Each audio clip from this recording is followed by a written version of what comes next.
Olá, eu sou a jornalista Maia Veloso, há 11 anos à frente do Falando Nisso, agora na 6ª temporada e também numa temporada totalmente nova nacional do Grupo Meio de Comunicação. Nós hoje, além de estarmos no Piauí, em rede estadual, regional, a gente também está em rede nacional. Então a gente tem muitas afiliadas, São Paulo, Maranhão, Ceará, Pernambuco, Pará, Rondônia, Roraima, Amazonas, Tocantins, Amapá, Acre, Minas Gerais e Goiás. Como é bom estar aí no estado de vocês e dizer que vocês são bem-vindos e bem-vindas, tá? Dizer que a gente tem uma convergência digital gigante, que você pode maratonar as nossas entrevistas do Falando Nisso também no nosso canal do YouTube, que é Falando Nisso TV Meio.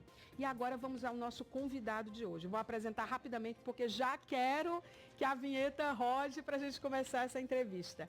Eu tenho aqui hoje conosco o professor doutor, né, Vitor Barbosa. Ele tem uma formação muito interessante, mesmo sendo de farmácia, ele atua numa plataforma que é bem diversa e que a gente vai dividir com você que gosta dessa área de saúde ou que faz uso dessa área de farmácia especialmente. O que eu tenho para dizer para vocês é que depois da entrevista com o Vitor Barbosa, a enfermagem para você, a farmácia para você não vai ser mais como era antigamente. Pode ter certeza disso. Então, eu vou rapidinho, em 10 segundos eu estou de volta, não sai daí, a gente começa. Até já.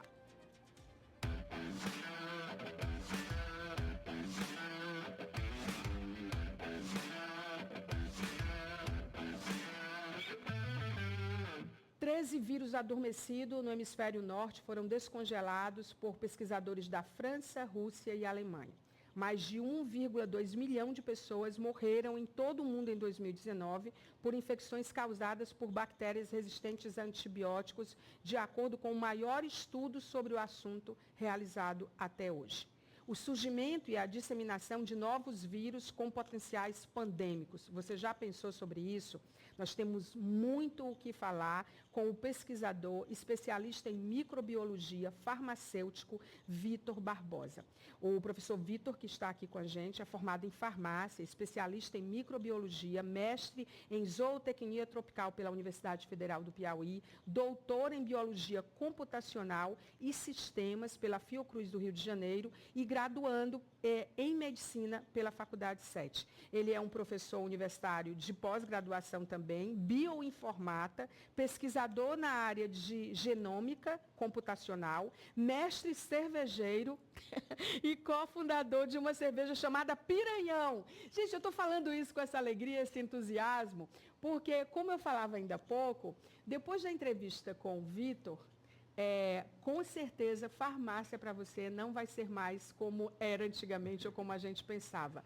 O professor, ele atua em múltiplas plataformas e conduz a sua carreira acadêmica e profissional com muita diversidade, baseado no que está acontecendo no mundo hoje, principalmente. Por isso que eu comecei com esses dados que são assombrosos, mas que, ao mesmo tempo, a gente tem profissionais do nível do professor Vitor que faz com que a gente acredite que há um caminho a ser seguido. Então, Vitor, muito obrigada. Para a gente é uma alegria recebê-lo aqui, porque a gente adora multiplataformas, a gente adora profissionais que atuam assim, principalmente quando a gente aborda temas essenciais. Então, antes de começar, dizer como é impressionante o alcance e a relevância acadêmica e profissional no seu nível, de outros profissionais como você, dentro da área de farmácia. Como se chegar até aí? Bem-vindo. Obrigado, Maia, pelo convite. É sempre uma satisfação compartilhar um pouco da experiência, né, e falar um pouco também sobre o meu trabalho também. Minha formação ela não era planejada desde o início a ser tão diversificada assim, né, mas eu sempre quis fazer o contrário, né, ser mais focado em determinada temática, né? Mas no decorrer do nosso curso histórico a gente termina entrando em alguns caminhos que nós não estávamos esperando ou planejando. Você começou com farmácia? Comecei com farmácia. Como ela é? Graduação? Isso, graduação. Né? Trabalhei em drogaria, né? Fui gerente de farmácia, trabalhei em hospital também, né? Já fui concursado do HU. E fui fazendo também especializações, mestrados, e aí surgiu uma oportunidade de fazer um doutorado fora. Eu fui e não parei mais de ficar diversificando. Sempre que eu tenho uma oportunidade de aprender alguma coisa nova, eu estou aprendendo. E aí, depois de farmácia de graduação, o que te levou para outros caminhos? Eu sentia muito a necessidade de procurar novos conhecimentos, né? Que às vezes me sentia muito limitado, né? Com a área da farmácia e eu queria ampliar mais ainda esse leque, né, de conhecimentos que eu adquiri no curso de farmácia aqui da Universidade Federal do Piauí. E eu fui buscando nas especializações, no mestrado que eu fiz aqui na própria universidade, e em algum momento eu consegui passar na seleção na Fiocruz e de lá para cá acho que não parei mais assim de me especializar, de buscar conhecimento, acho que é um caminho que a gente termina seguindo de forma natural. O que um bioinformata faz e um pesquisador de farmácia na área de genômica computacional? Ele faz muita coisa, ele é o profissional essencial hoje no leque de demanda de análise de dados que nós temos hoje, principalmente aqui no Brasil, né, e no mundo também. Hoje nós falamos que nós temos uma capacidade, um armazenamento tão grande de dados que nós não conseguimos analisar, né? Então é um volume muito grande de informação. Tá aí a prova são as Big Techs, né, que tem data centers para armazenar essas informações. E da mesma forma na pesquisa nós também temos muitas informações que são geradas, né, a partir da parte da biologia molecular e que a gente não tem uma vazão muito grande para analisar esses dados, né? E aí o bioinformata ele vem nesse sentido de pegar esses dados, né, que muitas vezes são dados brutos, analisa, ele compila esses dados e transforma ele num resultado mais palatável, né, que a gente consiga fazer uma interpretação dos dados que foram ali coletados para tentar complementar ou finalizar ou fechar aquela pesquisa ali que está em andamento. Né? E como é importante isso estar inserido dentro da formação de farmácia, né? Agora é uma formação que ela é paralela, né? Ela é um caminho que você escolhe. Isso, exatamente. A farmácia ela é muito ampla, né? Hoje nós temos várias áreas de atuação, né, no campo da farmácia e essa da parte de bioinformata é uma delas, né? Não é um exclusivo da farmácia, mas é uma área que me chama muita atenção, né, por conta do campo que tem crescido cada vez mais. Né? O volume de dados que nós temos produzidos na ciência ele não vai diminuir, né, ele só tende a aumentar e é extremamente importante fazer essas análises justamente por conta do desenvolvimento de novos medicamentos, novos fármacos, novas vacinas. Né? Então, hoje, se nós tivemos a oportunidade de ter uma vacina contra a Covid-19 num tempo recorde, né, de menos de um ano, foi graças principalmente ao trabalho de vários bioinformatas que analisaram diversos tipos de dados e analisaram e forneceram a outros pesquisadores, outros grupos de pesquisas para poder tentar acelerar esse desenvolvimento dessa vacina.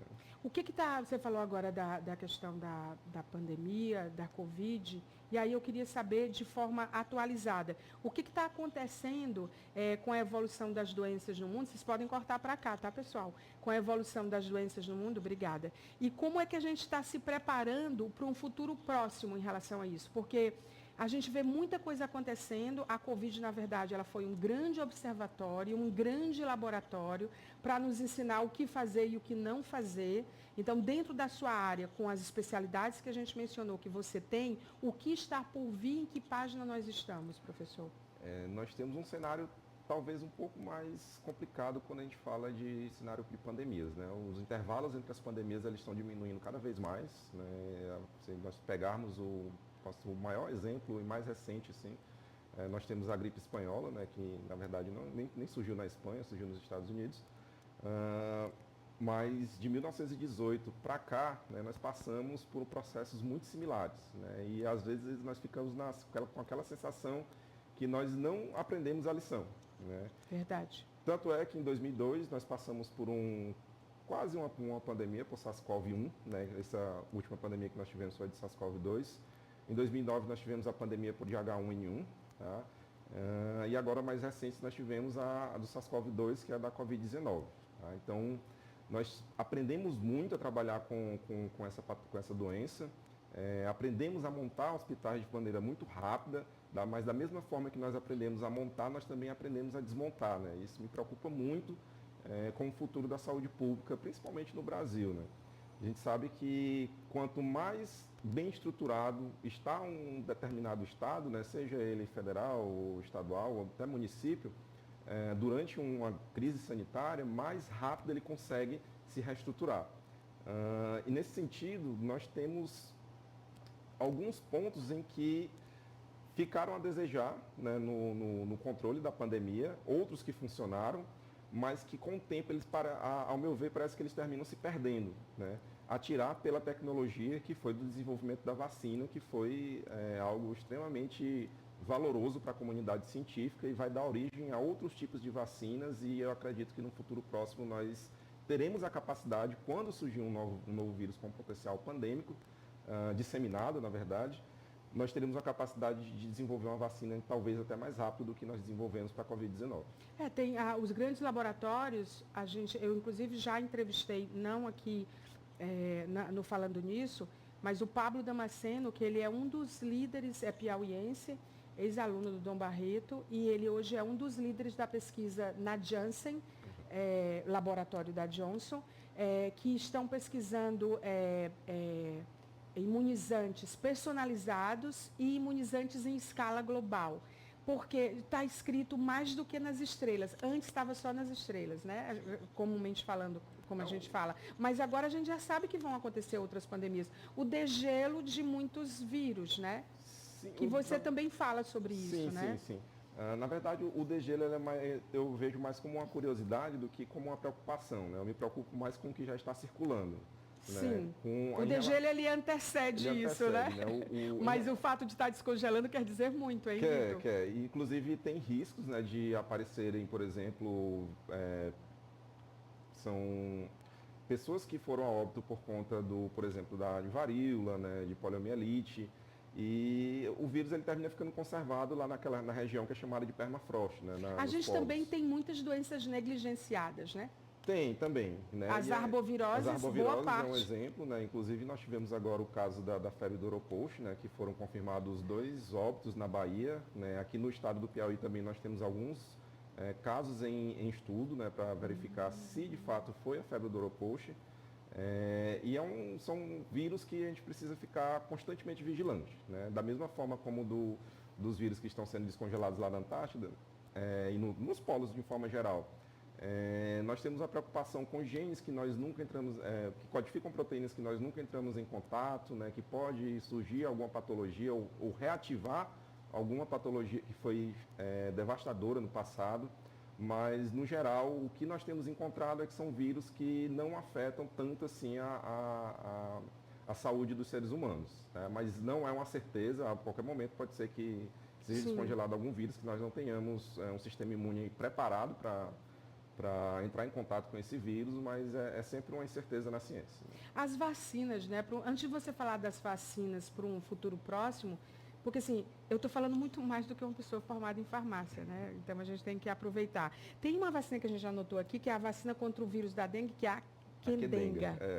Ela é produzida pela Takeda Farmacêutica, né? Que é uma empresa japonesa, que ela veio aí, ao meu ver, né, vem para revolucionar um pouco o mundo aí das arboviroses. Tá? Até o ano passado nós não tínhamos nenhuma vacina que fosse tão eficiente quanto a Qdenga, né, que consegue abarcar vários tipos do vírus da dengue e que tem se mostrado bastante promissora. Inclusive o Estado brasileiro vem nessa pegada, tentando adquirir o máximo possível de vacinas para tentar vacinar a nossa população. E qual é o futuro das vacinas? Os futuros da vacina, nós temos um desenvolvimento cada vez mais acelerado, né, principalmente com a vacina que surgiu agora, que é a vacina de RNA, né, que foi uma das vacinas que foi utilizada para a Covid. E isso vai facilitar muito mais o desenvolvimento de outras vacinas, né, não só para vírus, como também para protozoários, para bactérias, né. Inclusive, essa semana foi publicado um trabalho no grupo de pesquisa do Programa de Pós-Graduação em Biologia Computacional e Sistemas da Fiocruz, em que eles identificaram uma proteína que pode estimular o sistema imune, né, que está presente numa bactéria, que possivelmente no futuro pode ser que ela seja utilizada para desenvolver alguma vacina contra alguma bactéria, né? Então, esse tipo de pesquisa ele está sempre avançando, ele tem avançado cada vez mais, e eu acredito que dentro de uns 20, 30, ou no máximo 40 anos, nós teremos um portfólio bem interessante de vacinas. Eu ia falar dessa linha do tempo, né? Quando a gente fala do futuro, no caso, porque assim, ficou tão acelerada essa transformação e as tecnologias aliadas, que a gente falava antes de uma linha do tempo, quando a gente pensava no futuro emergente ou pós-emergente, era até emergente até 5 anos, pós-emergente 10 anos. Sim. Mas agora deu uma encurtada. Só que quando se trata de vacina, pelo que você nos diz, mesmo com essa colaboração em nível global, proporcionada por episódios tristes como a Covid, mas com também aporte de recursos, laboratórios globais de muita potência e escala pesquisando isso, mesmo assim a gente está falando de 30, 40 anos. 40 né? anos. A prova é que nós temos grandes laboratórios no mundo, né, de pesquisa, de institutos de pesquisa, universidades de renome internacional que estão pesquisando a vacina contra o vírus do HIV há 30 anos. Né? E É até importante hoje você falar sobre isso para as pessoas entenderem que quando se trata de vacina e de ciência, é claro que a da Covid foi um tempo recorde, mas ela também já tinha outras bases Isso, nós tínhamos... de pesquisa, né, outras plataformas que ela já estava sendo desenvolvida. Isso, duas bases, né, dois pilares. O primeiro é que já existia um estudo feito para SARS-CoV-1. Sim. Né, já existiam muitos pesquisadores tentando desenvolver uma vacina contra o SARS-CoV-1, né, desde lá de 2004, 2005. Inclusive, alguns desses pesquisadores já alertavam para o potencial risco pandêmico, né, de surgimento de Por isso que foi rápido, novo SARS-CoV. né? E mais ainda porque muitos grupos de pesquisas que trabalhavam com N tipos de pesquisa começaram a concentrar seus esforços principalmente em desenvolver a vacina para o SARS-CoV-2. O interessante é que a vacina, ainda existe uma camada que demoniza a vacina, né? Assim, acho isso curioso, né? Porque nós crescemos... No sentido, não no sentido científico, né? Mas as pessoas desconfiam, né? Eu não sei de onde elas tiram que precisa demorar para você desenvolver alguma coisa. Não existe uma linha da ciência que faz questionamentos em relação ao desenvolvimento? Ao desenvolvimento. O questionamento que é feito são os testes que são realizados. Né? Então, todo medicamento... Que eles são naturais e são parte do processo. Parte do processo. Agora, quando você tem um grande número de pesquisadores e institutos focado em desenvolver e testar essa vacina, você consegue acelerar em o desenvolvimento de uma vacina que demoraria 10 anos, você diminui aí para 1 ano, como foi o caso aqui do SARS-CoV-2. Né?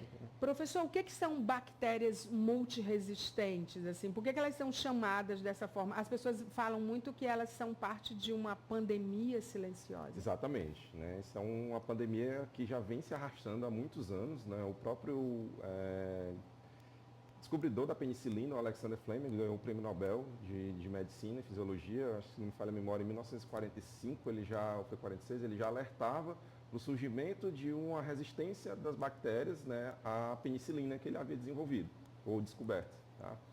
E 2 anos depois surgiu uma cepa, né, foi uma bactéria chamada Staphylococcus aureus, resistente a essa penicilina. Né? Então, a multiresistência são as bactérias que são resistentes a vários tipos de antimicrobianos que são utilizados. Tá? E isso dificulta muito, né, principalmente o trabalho da clínica, né, dentro do hospital, do farmacêutico, do infectologista, de tentar escolher a melhor opção terapêutica, né, dos antimicrobianos para aquele paciente, né, porque existem casos de pacientes que estão infectados com uma bactéria que são resistentes a todos os antimicrobianos que estão disponíveis na unidade hospitalar. Né, e aí fica a questão, como que faz para tratar um paciente desse? Né, e tem sido cada vez mais recorrente. Você acredita que essas superbactérias ou bactérias multiresistentes, elas são fruto de uma crise climática que a gente está vivendo? Elas são naturais. Elas normalmente acontecem na natureza. Elas sempre foram super resistentes?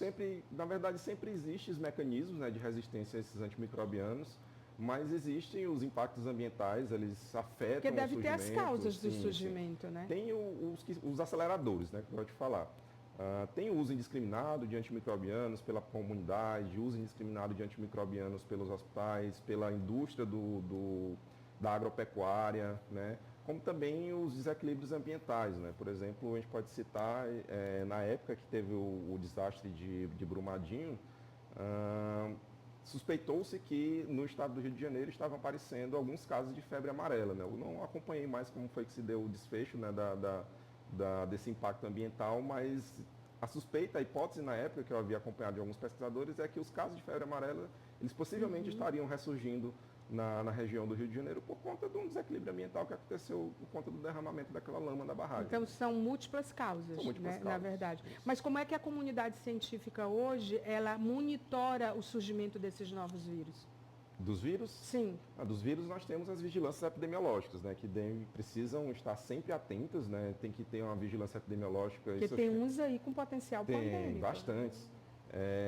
Eu sempre faço a sugestão de se ter uma vigilância epidemiológica em nível municipal, estadual, federal, porque quanto mais nós temos profissionais analisando dados, verificando os dados de notificação, mais nós conseguimos nos antever ao surgimento de uma pandemia, né? E quanto mais nós estivermos preparados para isso, mais nós teremos uma segurança que nós teremos um combate efetivo contra um próximo vírus que possa estar aí surgindo. E você acha que isso está sendo feito, esse trabalho de estudos, de dados, de preditivo? A passos curtos, mas a gente tenta ainda fazer. Então, eu me coloco como um atuante, né, na área também, vez ou outra, eu trabalho com vigilância epidemiológica também genômica. E nós temos ainda uma carência muito grande, né? Só para a gente ter uma ideia, nós temos no estado do Piauí, se nós tivermos 5 bioinformatas, talvez nós tenhamos muito. É tá? muito E de formação, pouco. eu É você e mais 4. Particularmente de formação, assim, fez uma pós-graduação, um doutorado na área, eu só conheço a minha pessoa. É mesmo, professor? Mas é uma área que ainda é muito carente, que a gente precisa muito ainda, tem muito para caminhar, tem muito para fomentar o ensino, fomento de cursos na área de bioinformática, né, para os nossos profissionais daqui do estado. Mas nós temos alguns profissionais que também trabalham com análise de estatísticas, que também é muito interessante fazer análise de dados, que nós também que trabalhamos com análise de genômica, nós também precisamos fazer análise desses dados, essas análises estatísticas, e o estado do Piauí, a cada dia que passa, ele vem galgando um espaço. A gente entrevistou outro dia um professor doutor da Universidade Federal do Piauí, né, que ele fala exatamente sobre o mapeamento de dados dentro da área de arboviroses. O professor Vinícius. O professor Vinícius. Isso Engraçado, quando a gente fala o nome que é tipo assim, são poucos e bons, todos os, né, dentro dos ecossistemas, todo mundo sabe identificar. Isso, né? nós trabalhamos uma entrevista fantástica. Fantástica, assisti completo. Nós trabalhamos junto no CIATEM, né, só que ele faz parte de um outro núcleo, né, eu trabalho com uma plataforma mais de tecnologia, e ele trabalha mais desenvolvendo softwares, né, relacionados também com inteligência artificial. Que é importante também, né? O que me leva a uma outra pergunta, a importância e o caminho da inteligência artificial na saúde pública. No SUS, por exemplo. Vai ter um impacto gigantesco, né? Tirando todo o hype que existe, né, em torno da inteligência artificial.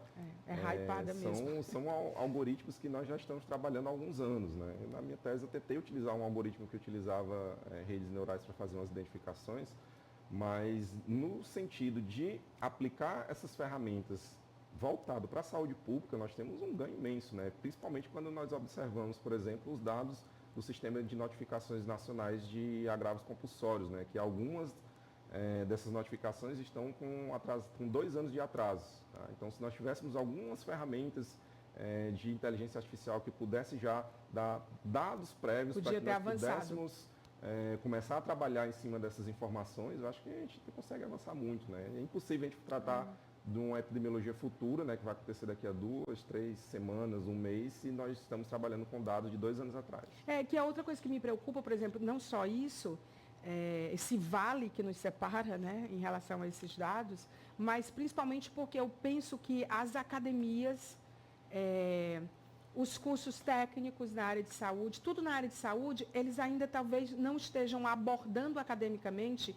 E eu imagino que os motivos sejam diversos, mas não por falta de entendimento da importância disso, as novas doenças que estão surgindo por conta da destruição de biomas, porque eu acho assim que a gente tem esse desafio, que é um dos maiores do século, que é a questão da crise climática, tem coisa que já é irreversível, que a gente já esgotou a capacidade da Terra de ser regenerada, e que eu acho que impacta na nossa saúde sob todos os aspectos. E eu não vejo profissionais chegando no mercado com essa formação e nem os que estão lá, que vão chegar com essa abordagem. Na verdade, nós temos um déficit muito grande assim, de atraso, na verdade é um engessamento do nosso sistema educacional. A gente tem uma dificuldade muito grande, isso é uma opinião minha, né? Não é um estudo mais científico, mas é uma opinião minha que nós temos um engessamento muito grande, principalmente dentro das universidades federais e dos institutos de pesquisa, né? Então, Que tem aporte de recurso, embora cada vez menos. Cada vez menos, né? Para a gente ter uma ideia, eu acho, se não me falha a memória, nós devemos estar aqui no nosso estado em algo em torno de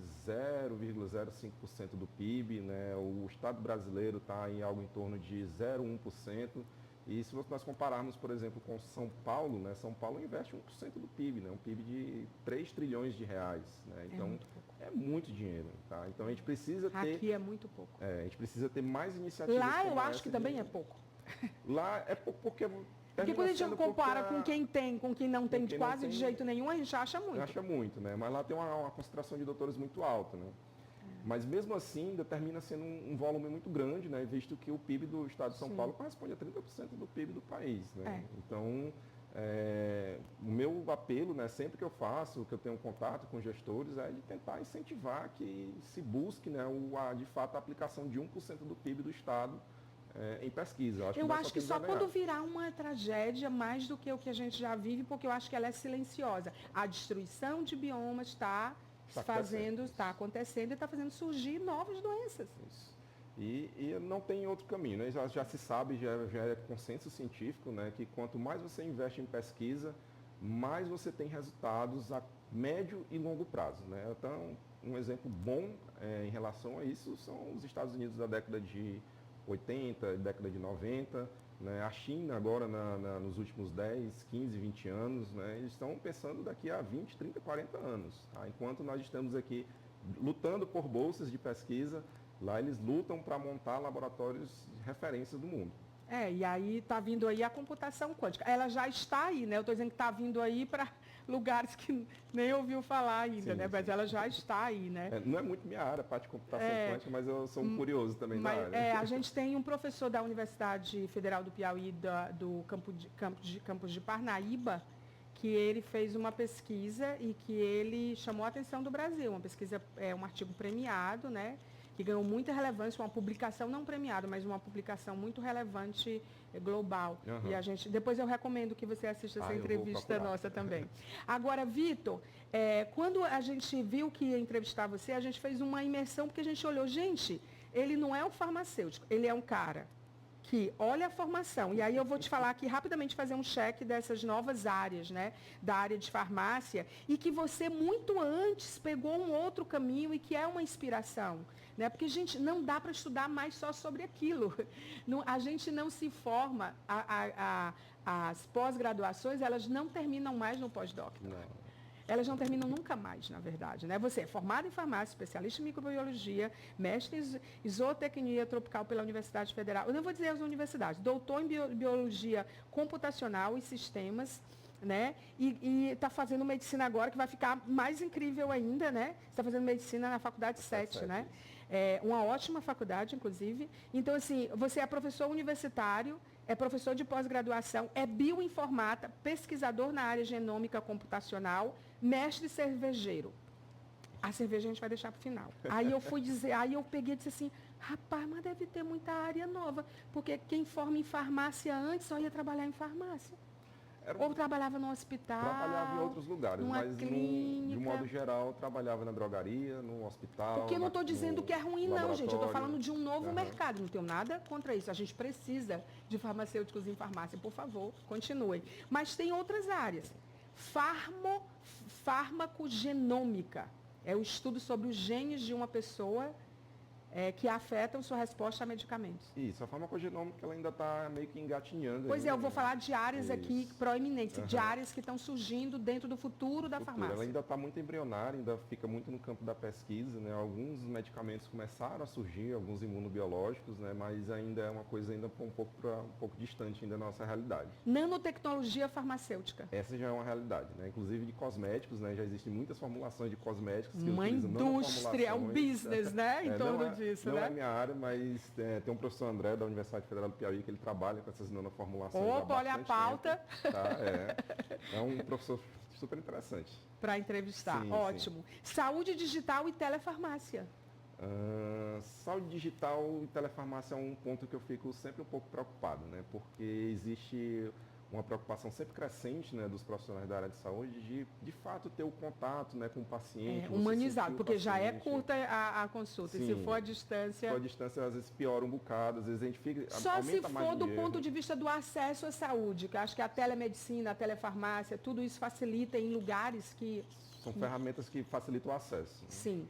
Farmácia veterinária, isso aí, gente, tem, mercado pet, o que é isso? Tem aparecido cada vez mais também. Tem alguns colegas também que estão trabalhando nessa área e tem surgindo... Gente, tudo ligado a pet é um sucesso absoluto, né? Tipo, estourou, bombou no mundo inteiro e no Brasil. Farmácia ambiental, professor.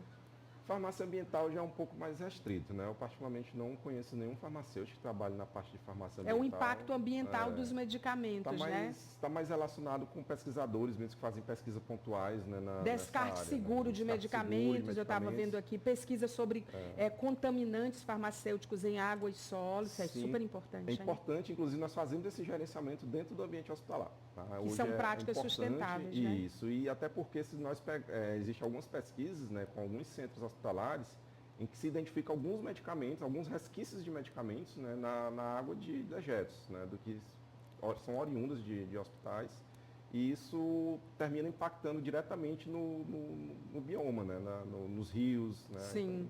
A indústria de cannabis medicinal, essa você já atua? Não, ainda não. Não? Essa eu vou fazer um curso, né? Vou começar um curso agora, essa semana, pela Universidade Federal de Santa Catarina, de farmácia de endocannabinoides. Né? Ele não para. Eu acho que a endocannabinologia é o futuro do século XXI. Tá? Acho que tem muita coisa a ser explorada, muitas barreiras a serem vencidas. Muitos princípios ativos a serem identificados, isolados da cannabis. Certamente. Consultoria farmacêutica, isso já é comum. Pesquisa e desenvolvimento, P&D, depende de recursos, mas... É o que você já mencionou aqui, né? Farmácia geriátrica. Essa está crescendo. É igual dos pets.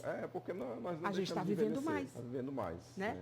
Então... E aí a necessidade de ter farmacêuticos que são especializados na fisiologia e na fisiopatologia de pacientes que são idosos tem sido cada vez mais procurada, tanto em hospitais quanto em drogarias, como também pela própria população que está tomando mais consciência dos seus direitos e das suas necessidades em relacionado à sua saúde.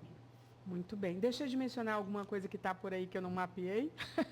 Acho que... que eu fiz uma curadoria rápida, assim, porque eu falei, gente, vou entrevistar o Vitor Barbosa.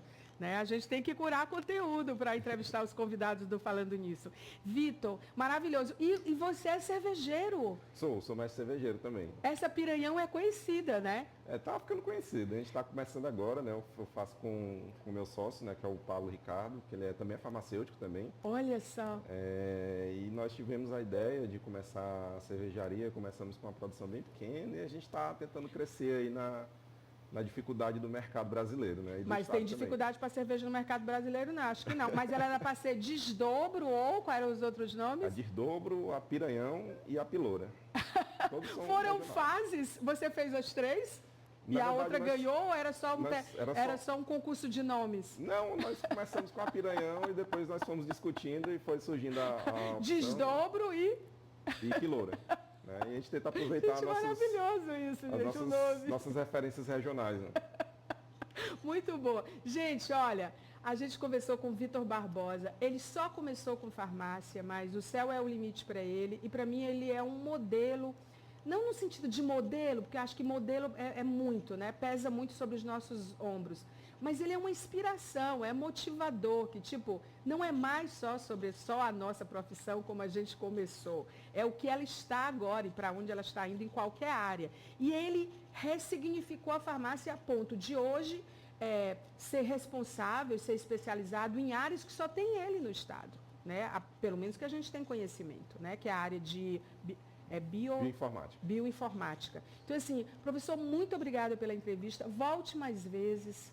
É só chamar que a gente retorna. Traga suas dicas dos seus amigos maravilhosos, que eu tenho certeza que você tem uma rede super interessante que vão acontecer vários... Já anota aí, produção. André, área de estética, né? Na verdade, de nanocosméticos. Nanocosmético. Isso. Não é estética, é nanocosmético. Na verdade, ele faz nanoformulações e termina abrangendo um pouco mais abrangente. Volte mais vezes. Olha, e quando é que você se forma em medicina? Gente, você vai ficar insuportável, no sentido mais bacana da palavra. É um pouquinho longe ainda. Mas até lá, outros cursos como esse de Santa Catarina agora na área de cannabis. Muito obrigada, parabéns pelo acadêmico, o profissional, o consultor. Gente, segue ele. Qual é seu perfil no Instagram? Pesquisa.victor.